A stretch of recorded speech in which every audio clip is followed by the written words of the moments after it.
the bakuna that Secretary Galvez is buying is as good as any other bakuna na naimbento ng mga Amerikano o mga Europeans. Hindi nagkulang ang Chinese. Hindi sila nagkulang sa utak.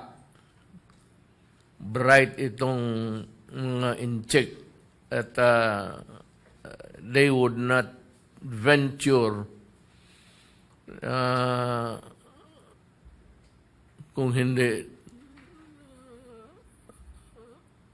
sapat, it is not safe, sure, and secure. Yung tatlo, it must be safe, sigurado, sure, and secure. That is the guarantee. Ako, kung ano ang piliin ni Secretary Galvez would bind me. Parang ako na rin ang bumili ng bakuna. So, hindi ako magbili ng bakuna na hindi tama. Itong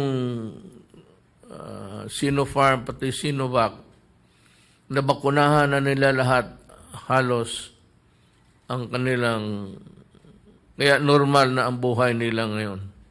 But they are afraid of the new strain. So pag-usapan natin yan later on.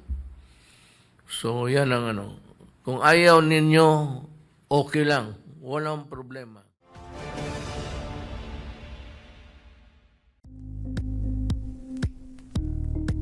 Thank you for watching Politico TV. Please like and subscribe to our channel for more videos.